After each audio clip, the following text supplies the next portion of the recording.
Okay, thank you so much for coming. I also wanted to set some ground rules in terms of what we will look at and what we will not. Right? See, I don't want this to be a classroom session wherein So I want it to be as mutually exclusive from your syllabus as possible. So you will be learning some valuation courses, corporate finance courses, M&A courses.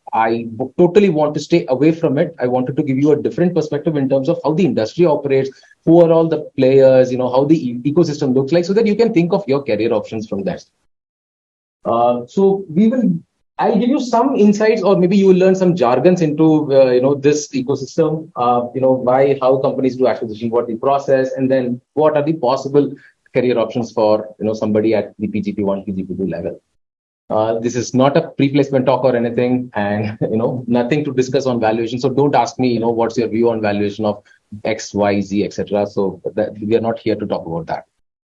To begin with, some gyan. Okay, so no M&A talk goes without some numbers and a lot of graphs. So don't get bogged down by some of these numbers. I just wanted to get two takeaways out of this. If you look at some of these numbers, so that I wanted to. How many of you know conversion from million billion dollars into rupees? So, it's a serious problem. So just for your reference, so $1 million equal to in today's approximately 8 crore rupees INR. And if I translate into 1 billion, it will be approximately 8,000 crores INR. Just keep in the back of your mind so that you can correlate some of these numbers as to how big they are. So two key takeaways. So if you look at every region has some kind of an inbound investment and also an outbound investment. So which means, for example, if you look at North America, there are people who are buying or investing into North America, or they are, buying equity in the companies in North America, and outbound. So which means North American companies and North American funds are investing into other geographies. So what it tells you are two things. See, one, the obvious thing is that there is too much activity. It means that no companies are, spending on acquisitions. So that is very clear. I don't want to talk about that. But interestingly, if you look at the accessibility of capital, now for someone who has enough capital, he's able to deploy it anywhere in the world, right? The more world has become more global. You are able to deploy your capital anywhere. That is one. And two, if you have a great idea or an opportunity, you are able to source capital from anywhere else. If you're not able to find it from your, if you're an Indian company, you're not able to get investment from the Indian venture capital ecosystem or the private equity ecosystem, you can also always go out and then, because the mobility of capital has increased so much that you are able to, source capital. Just simple case, right? Flipkart, although it is Tiger Global, Walmart, it's all, global right now. So all global top companies invest in India and vice versa. Two, a little bit more yarn. So I just wanted to focus a little bit on the tech side. So almost, see, if you look at the earlier, right? Yeah. See, 2020 was a peak year. Everyone thought that COVID will bring down activity, but it turned out to be counterintuitive. So 2020 was a great year globally for M&A and for the markets assets just after coming out of COVID. And then 2022 saw a great dip because of the pending recession which people are forecasting. So there is a great drop, but it is still, if you compare to pre-COVID levels, it is more or less there. So 2022 saw about 3.6 trillion. So 3.6 trillion is add three more zeros to this. Okay. So multiply by. So 1 trillion would be 8,000 crores. And then 20% of that came out of tech. So tech is a very broad term. There are multiple components of tech. So we'll come to that. But just to give you a sense, this is the total number of deals by volume, and then look at the cross-border number. Right? Just look at the cross-border. So this is what I was talking about. Then, I just want to. This is the slightly drill down view of the tech. So looking at software, IT consulting and services, which is the industry which I am part of. Then computer peripherals, semiconductors, internet software, electronics. So everything, these days, has become tech. Even fintech also gets counted somewhere, depending on how you categorize it. But software still continues to be the large one. When I say software, it's all the SAP, Oracle, Salesforce, that kind of an ecosystem. You would see Salesforce acquiring Tableau and all of those. So those kind of large software will just come into that here. Broadcom, VMware. So all of those will come into this. Okay, so I'll just stop with all these charts and numbers here, and we'll move to the meat of the presentation. Any questions so far? Perfect. See, what I wanted to do with this slide is as follows. Now, who are all the people who typically get involved in an M&A transaction? Let's say, for example, let's just pick one. Let's say Broadcom VMware, or let's pick Salesforce Tableau, or we can even pick any of the most recent M&A, which are like HDFC and HDFC Limited, whatever be it. See, there is always this company which is about to be bought, which is, let's call it the target company. And then the seller of the, is nothing but the shareholder of the target company. Then, we come to the intermediate later. So this could be owned by, it could be a publicly listed company, or it could be owned by a private equity venture capital, or it could be even a founder or a promoter owned company. Right? And promoter is a very Indian terminology, founder is a more broader terminology. Then you have a set of buyers. There has to be, I'll also qualify this. You need to have a willing seller in the process, a seller who's willing to sell. Then there is a buyer who is looking to buy or invest. Now, there are two kinds of buyers broadly. So one is a set of strategics. The other one is a private equity or a financial sponsor. The difference is this, right? See, a private equity firm or a financial sponsor purely looks at a financial return. See, just to give you 30 seconds on how a private equity fund operates. So there is a guy, there are a bunch of people, all top tier, flashy investment bankers or, private equity funds. They are called general partners, GPs, if you know how we call it. They'll put in very small percentage of money into the fund. Then they'll go to a larger set of other funds. Let's say they'll go to some government, or the Canada Teachers Pension Fund, or the Abu Dhabi Investment Fund, or let's say, for example, the Soft Vision Fund, right? So there was, I think it's about whatever fund was 200 billion fund or something, 150 billion came out of just the Abu Dhabi government.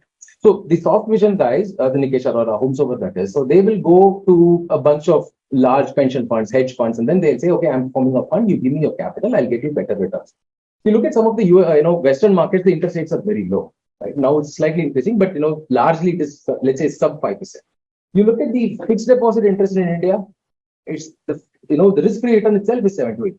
Imagine the kind of return they'll be able to get by investing in some of the equities in the developing markets. So those guys don't know that, and they don't want to get into this game also. So they give their money to these private equity funds. They come, they take 2-3 years to invest in a series of assets. They hold it for 4 or 5 years, and then they exit it over 2 years. So a typical a PE fund will have a lifetime of about 8 to 10. So those guys will be looking to deploy their capital. So the terminology is called dry powder. If you have more dry powder, you will tend to deploy it, as quickly as possible. They will look for, buying or investing in the target companies. So the other set of buyers called strategic buyers. So where I am part of this buyer, all these large corporates, let's say, Reliance, any company for that matter, also wants to acquire other companies for reasons not just for financial return, but for a strategic fitment, I would say. Now, apart from whatever, let's just take a step back and come back to this field. Right? Now, when he is looking at a company here, what does he look for? He looks at, what is the market, how the market is growing, and how good is this company operating in that market. The market is growing at X%. Can this company grow at X plus Y%? What would be my return over a period of 4 or 5 years? And then, how can I exit? And then hence, what will be my return and my IRR? That is the only, or rather, I would say 99% of what they look at. And also, the existing leadership team manage this company, or do I need to bring in other people? That is all the PE guy looks for. But the strategic guy looks, apart from all of these categories, the strategic person also looks at how aligned is this with my strategy? Is this something I want to do? Is this in an adjacent area of me? Is this in a market which I want to enter into? So some of those additional elements also come into play. And the strategic buyer's intent is not to sell the company after 5 years. Right? That's not the intent. The strategic buyer wants to hold it, integrate it, derive value out of it forever, in perpetuity. Unless, at some point in time, it becomes totally non-core, and then the strategic buyer also decides to, hive off that particular. So the strategic buyer's priorities are slightly, I would say, broader compared to the private equity So these are two sets of buyers. And then, there is this guy, the broker in the middle called an investment bank. His job or her job is only to, act as an intermediary between the buyer and the seller. Now, the banker usually, in 99% of the cases, there will always be an investment bank for the seller. Let's call it the sell side banker. First, he's trying to sell. There is also an investment banker who could also be on representing any of these guys. So you can call them on the buy side. So call him or her as the buy side banker.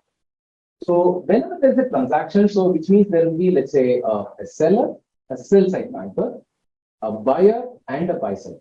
Or I would say one or more buyers and one or more buy side bankers, depending on how you want to structure the transaction. And then there will be an auction process that comes to next. It's not that you decide to sell to X company and then just go and sell, right? You will speak to 10 other companies, get bids from everyone. You will go with the highest bidder, or rather the best fit possible for you.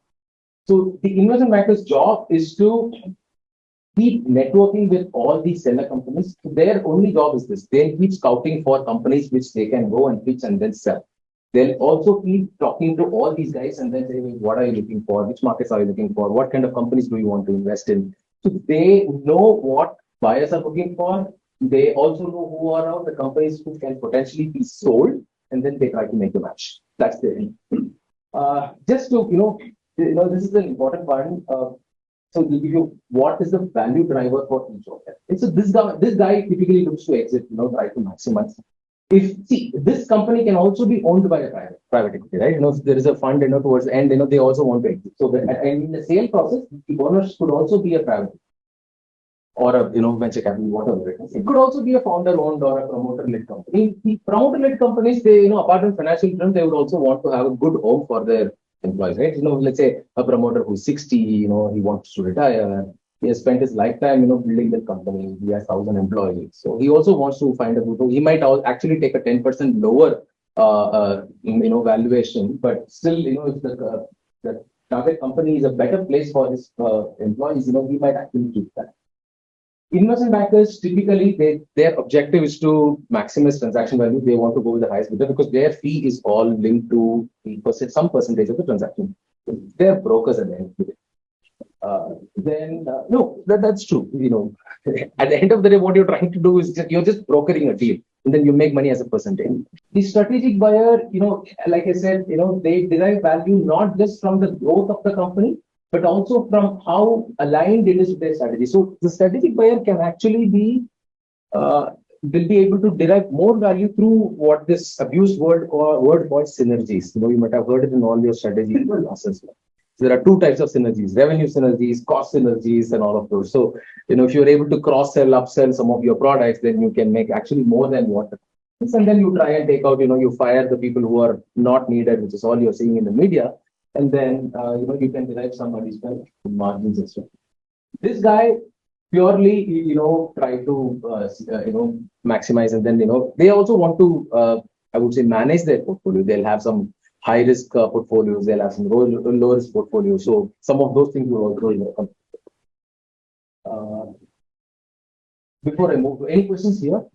Yeah. Yeah, very much. What is the incentive? So one guy is exiting, the other guy is investing. So let's say there are two funds. One guy is exiting this company. Let's say the one PE entered when the company was $10 million in revenue. Now the company has become $100 million. He has held it for 5-6 years. He has made good money. He wants to exit. So one PE is exiting. The another PE is investing at that point. So he'll enter when the company is at 100 million, and then he'll exit when the company becomes 500 million. Just the slab. It's just, yeah, at various stages of fund cycles, there will be different priorities. Different risk appetites will be there. Yeah. Portfolio also would be there. Typically, a larger PE will buy from a smaller. Not necessarily. Not necessarily. It could be, just the timing of the fund. See, I'll just take an example of Flipkart. See, Tiger Global invested. Yes. I'm just saying, for argument's sake, they exited everything when Softfusion came in. And then so Tiger Global exited with good return. Softfusion came in, they held it for a couple of years, and then they exited to Walmart. So Tiger Global is nowhere in a smaller fund. You can't say they are a smaller fund. Get involved in the. They do. Yeah, that is one more. So for them, it is all about valuation. And See, some things are changing there. What's happening is earlier P's used to, so they'll have two things. One, they look at market and they look at the capability of the company. And the third thing, the most important thing for the P is the leadership team. They basically bet on the leadership team for the next 5 years. Because these days don't know jack shit about the industry. They don't know anything about the business. They truly rely on the leadership team. Sometimes what happens is they don't like this leadership guy. So they pull in somebody, whom they are comfortable. Now, you also see a trend where P's have something called as an operating partner. What's happening is, many of the large PE funds, so there will be a deal partner whose job is to enter, exit, make that IRR work. Then he'll get some industry veteran. During the holding period of 4-5 years, that industry veteran will work very closely with the CEO, CFO to drive value out of the company. So Blackstone has it, Advent has it. A lot of these top tier Ps also have it because they don't want to rely purely on the company. They want to get some outside, very knowledgeable, very good guys to advise and then deliver. So these also have an offering, an appetite, and a pocket that they keep. Yeah, absolutely. And then varies. That's it. But it's not like they get into day-to-day operation. Maybe they'll do monthly or QBRs and stuff. They will get the right people to do the right. And depending on the say they have, they put the right people. Correct. Or you always have with these MBBs, right? McKinsey being forced to help them. See, when you're looking at that scale, spending 1 or 2 million more will not, dent the. See, I also have to get, okay, now this is what we looked at as an ecosystem. Now, how does this typical auction process work? Some more terminologies and jargons for you, okay? Now, what happens, okay, now there is a willing seller, and then, the company who wants to sell, he's hired an investment bank, okay, let's say, for example, Goldman Sachs. Please help me sell this company. I'm looking for X dollars of valuation, X million dollars of valuation. Please help me sell this company. Tell me who all are the buyer could be, and all of those. So Goldman Sachs knows both this, right? I mean, Goldman Sachs as an intermediary, I told you his job will know all the strategy who wants to invest in this kind of a company. Let's say, yeah, go ahead. So a seller agreeing to an ID, is it totally price dependent or some other factors? Okay, good question. So when the seller wants to choose a broker, right? I'm just saying investment bank, they will call for bids. It's all, typical, they'll call 10 different banks. I want to sell, come and pitch for me. So the pitch is the investment bank goes and then he tells this, okay, this is your company. This is how it is, I feel. These are the potential set of buyers for your company. And this is the expected valuation which I'll be able to get it for you at this rate. They'll also say, if you do additionally XYZ in your company, if you put in a more, let's say a professional leadership team, you improve your margins in this segment, you get out of this particular non-core piece that is that's a very unattractive piece of business for you. Do some, window dressing or, make some changes to your existing business. If you do that over the next 6 to 12 months, then let's launch a process or let's sell this, your business a year down the line, then I'll give you X plus Y million. So, they will call for a set of banks to pitch to them, and then based on who they think is the best, they will give the mandate to that particular use. Then, okay, now that is appointed, then what happens? Okay, investment bank, they have shortlisted, let's say they have shortlisted 30 buyers across the globe, for example. They will send what is called a teaser. A teaser is just a 2-pager or a 1-pager document describing the business without the name of the company. So, let's say when I am, as part of the top dev team, as part of the strategic buyer team, I'll get a teaser from Goldman Sachs saying that, hey, Hari, there is a company looking to, sell, this is the profile of the company, $100 million. They're based in the US, 10%, margin business. They do XYZ. There are about 2,000 people. Would you like to buy? Would you be interested in looking at it? That's all that I know.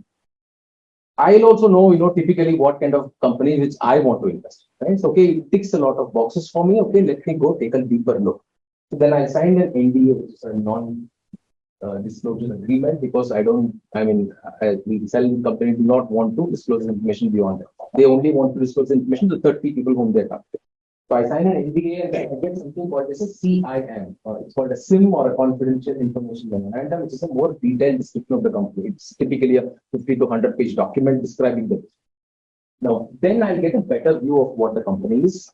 Still, I'll be very wary because they'll say, you'll always see companies doing growing at, X%, and suddenly their forecast for the next 5 years will be like, a hockey stick. They'll become the top most company in the world. Because the market is so and so, no one can no one can predict what will happen in the future. So how do you make a judgment whether the guys what he's saying is true or not? So you would also want to meet with the company.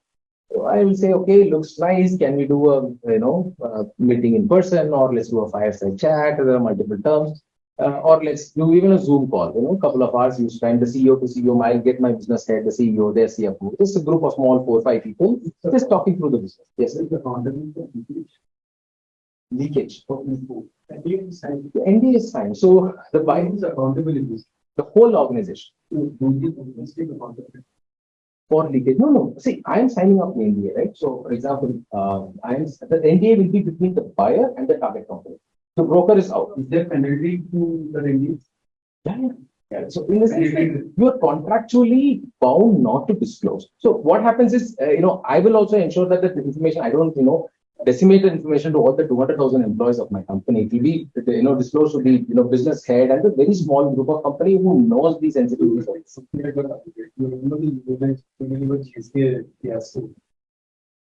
All the leakage We'll come to that slightly, but technically you're not supposed to leak. If you leak it, then under contract law they can sue you. The seller can sue you.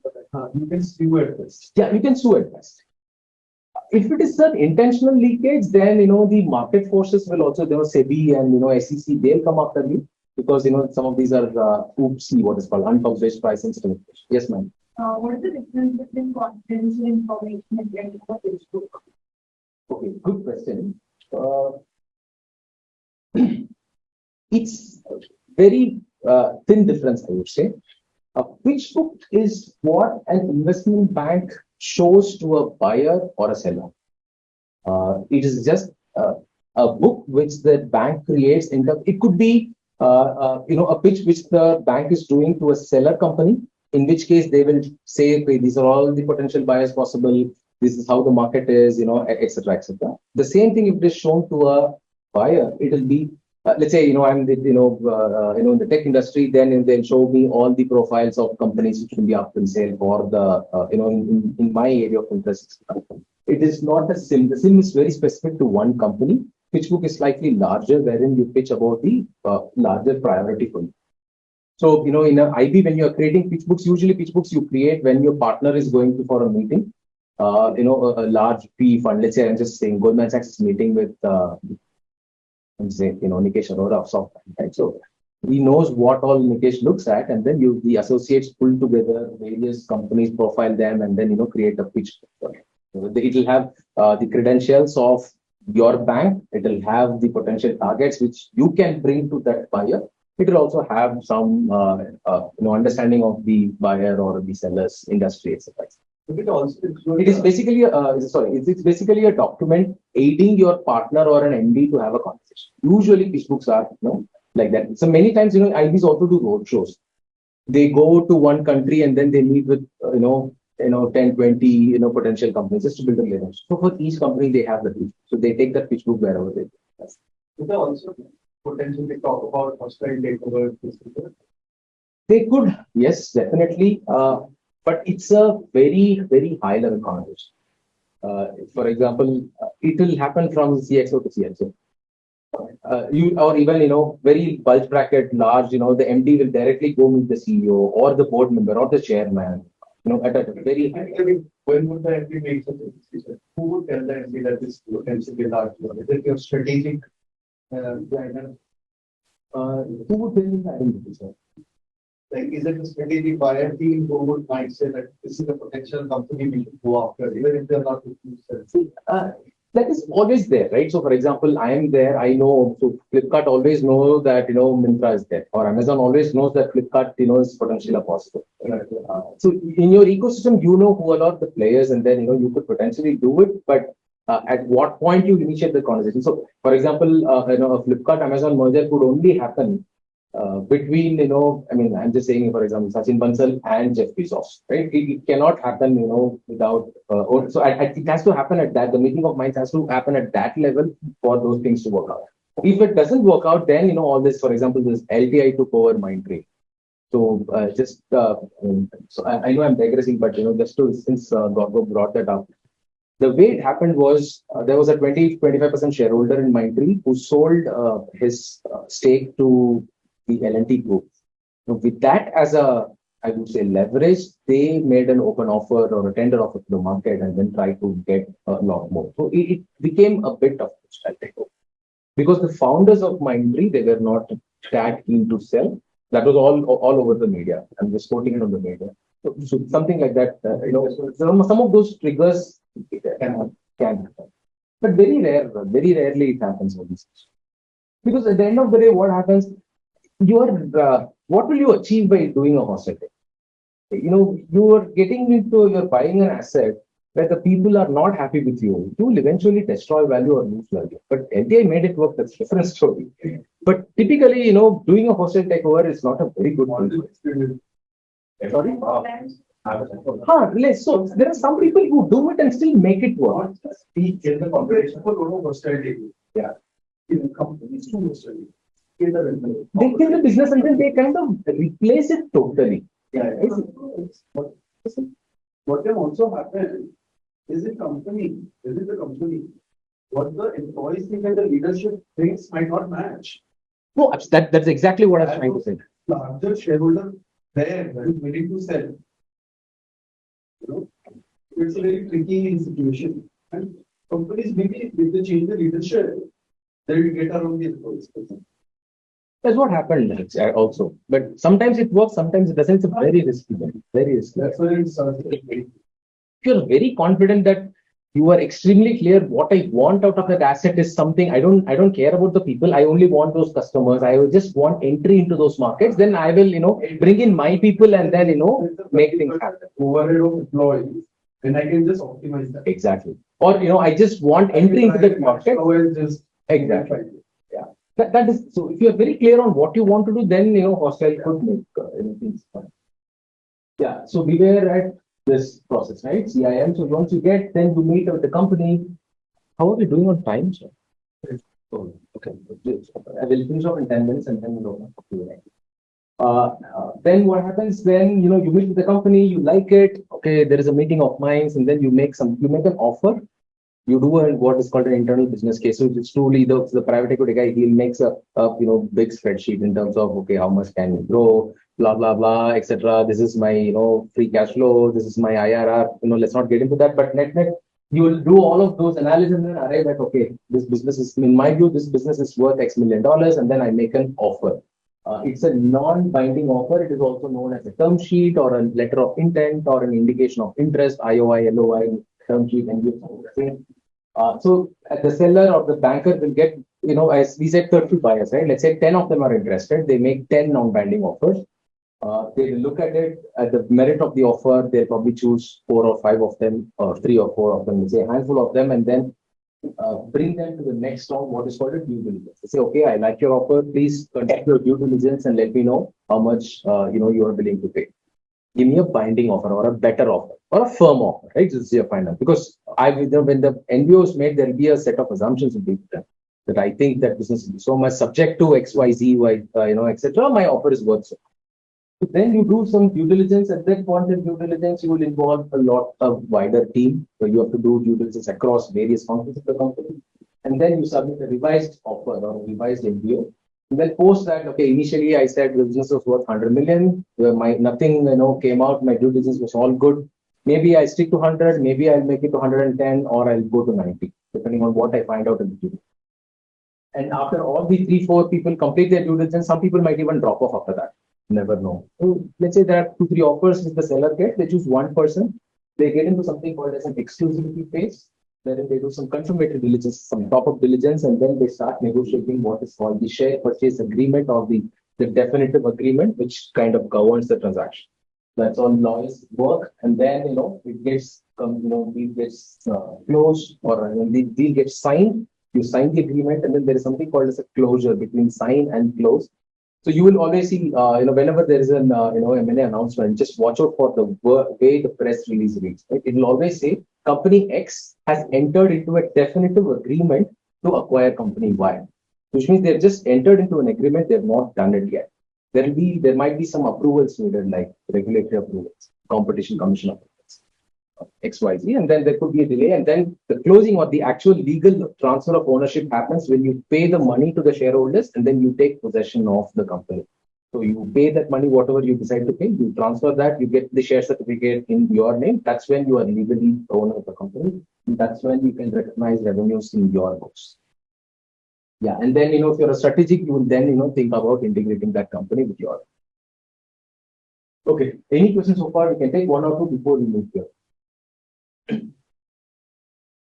Perfect. See, now we spoke about so many players, right? Now, as a PGP or a budding B school graduate, what all can you think of? One, iBanking is one option where you become a I would say an intermediary, try to do M&A transactions. Investment bank does a lot more than M&A. Let's not get into that. They do IPOs, they do a lot of other QIPs and so many other things. But even their trading also they do many things there. But let's not get into that. Let's look at only the M&A piece of iBanking. Then there is corp dev, like the kind of profile which I have got into now, where you can go into the M&A functions of the large corporates. We could join a private equity venture capital fund. VC is a slightly different ballgame compared to this because it operates at smaller ticket size, and also you exit when the company is still nascent. You enter, exit. It's all happened before the Series A, Series B at that level itself. Then these are two things. If you look at this, I did not touch upon this. Is this visible? See, for when you're doing this due diligence, right? How do I drag it? Okay. See, look at these two boxes at the bottom. See, the due diligence, while it will be done by the buyer or the PE, it's not they themselves will do everything. They will also need some external help. So then you will hire a law firm to help you with the legal diligence of the side. They'll review all the contracts, the company in good shape, the capital structure, up to date, and are they compliant, etc. You will also hire some of the big four accounting firms, Deloitte, EY, KPMG, to do financial and tax due diligence. I'll not get into what they will do exactly, but just know that they will hire, a big four, big six, and a law firm also to assist along with, So the other option could be, you can be part of the deals team. So the nomenclature varies from company to company. Somebody calls it deals team, someone will call it transaction advisory. So many names are there. So you can be part of KPMG, Deloitte, EY's, DD team. So you will be working on a short 3-week, 4-week assignment, just doing a specific due diligence on the company. Then, you can also be part of, some of these big fours also have a post-merger integration consulting practice. So wherein, when the large corporates buys, then, how do you integrate it? Culturally, how do you align? How the next first 100 days will look like? How the first 12 months will look like? What all things you should do without destroying value for the product. They do that. You can also get into, I don't know if anybody from a law background, you can actually become a corporate lawyer. It's a very lucrative career path. Okay, now what would we do as an entry level person? See, typically the career path would be like this. In any of the iBank or the team, the first 1 to 5 years you'll be an analyst, associate, senior associate, that profile. Then you become manager, senior manager, director, VP, AVP. The terms will differ, but the work you do will be largely this. And then you become an MD partner. See, initially you will all be doing, preparing pitch books in financial models. You will primarily be, an associate to a VP or a partner, just trying to help them with all. If you are involved in a transaction, you would be, working with. I told you there are 30 buyers. Let's say you have to negotiate NDAs with all the 30 people. You'll get offers from 10 people. Just somebody say, okay, summarize all the 10 offers in 2 slides for me. The same. So all those things, and then when due diligence is happening, there will be so many questions which will come from a buyer. You will take it to the seller, gather data, do all those intermediary activities. So that will be your largely that will be your role. When you get to the next stage, you will be running those deals end to end. Let's say you will be responsible for the transaction, So you will have few associates to help with you. You will have the seller company. Let's say you are working on the sell side.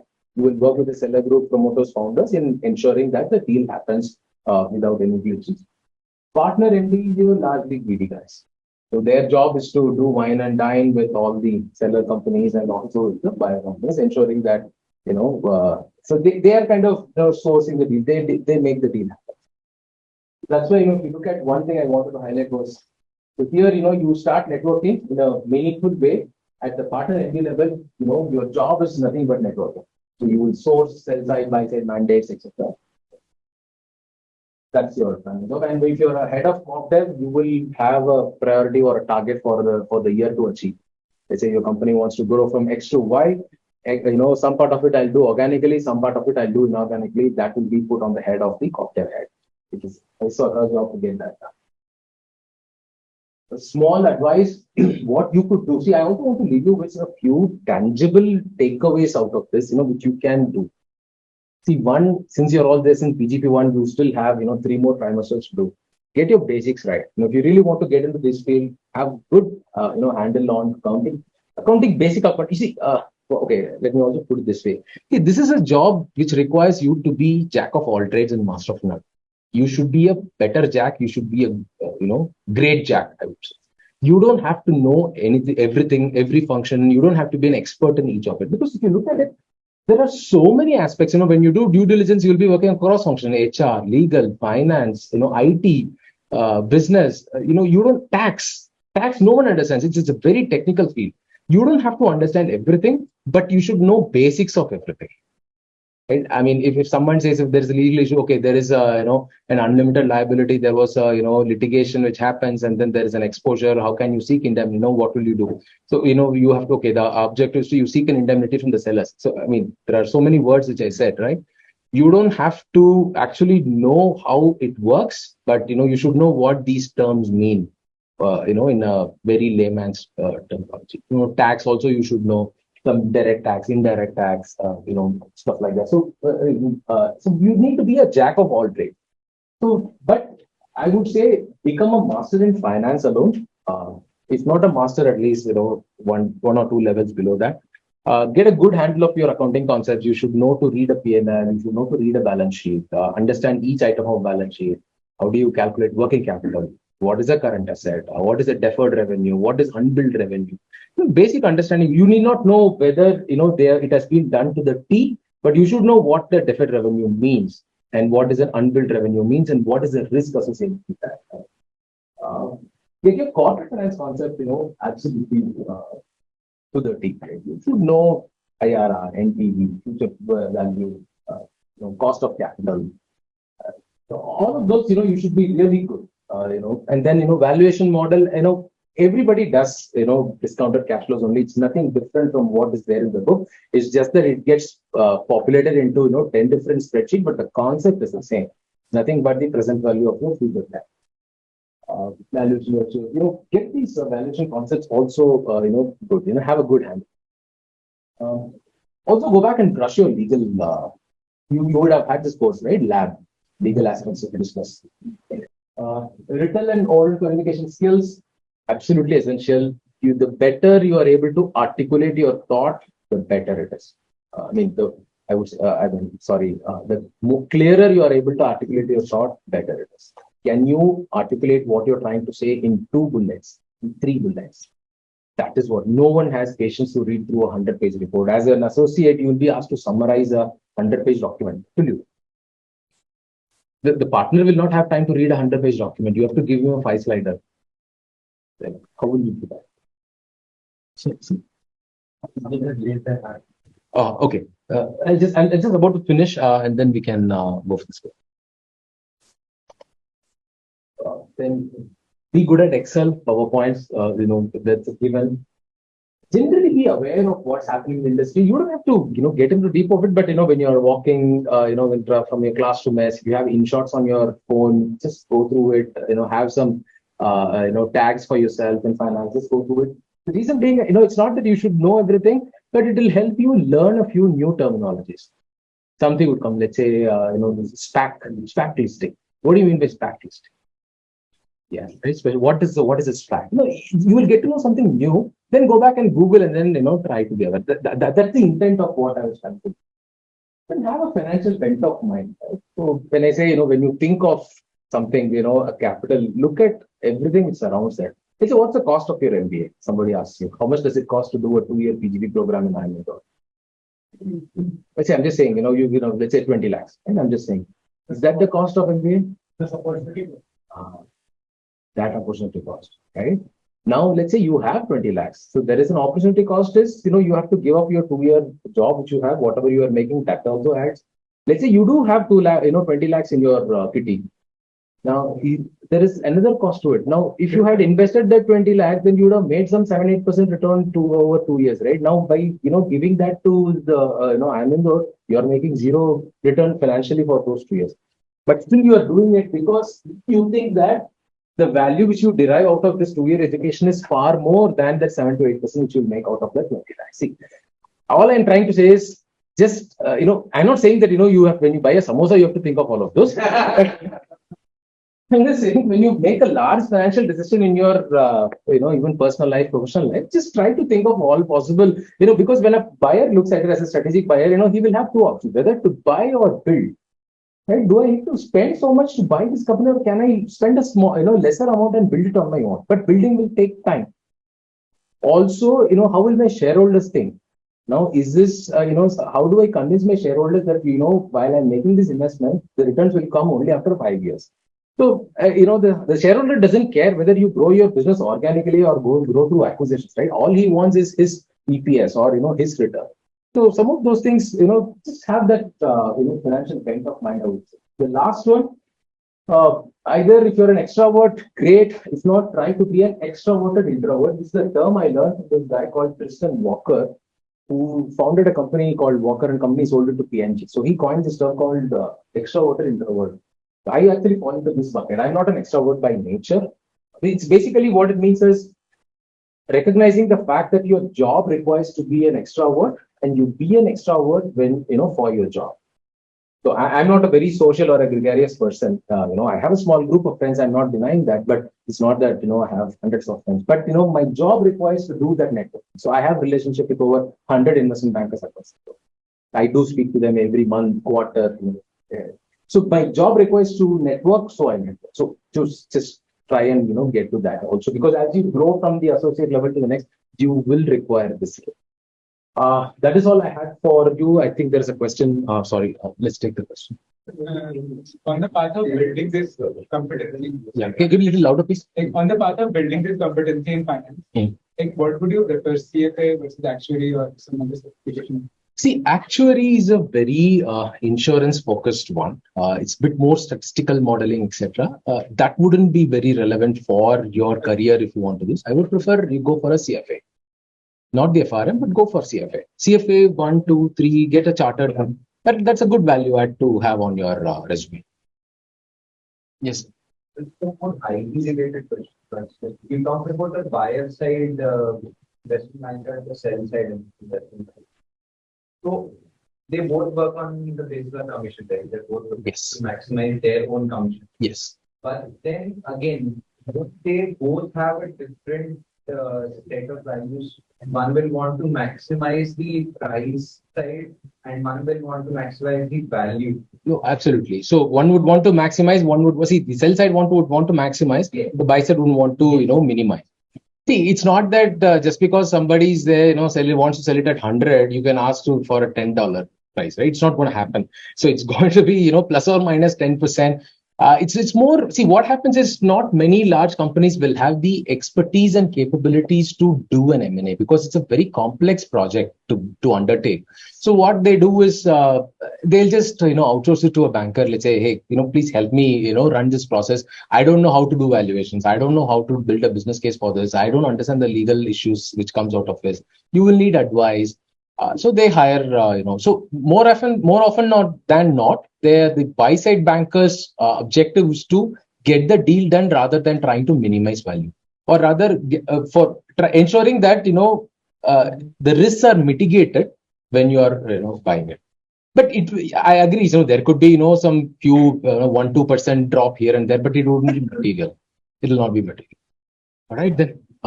I hope this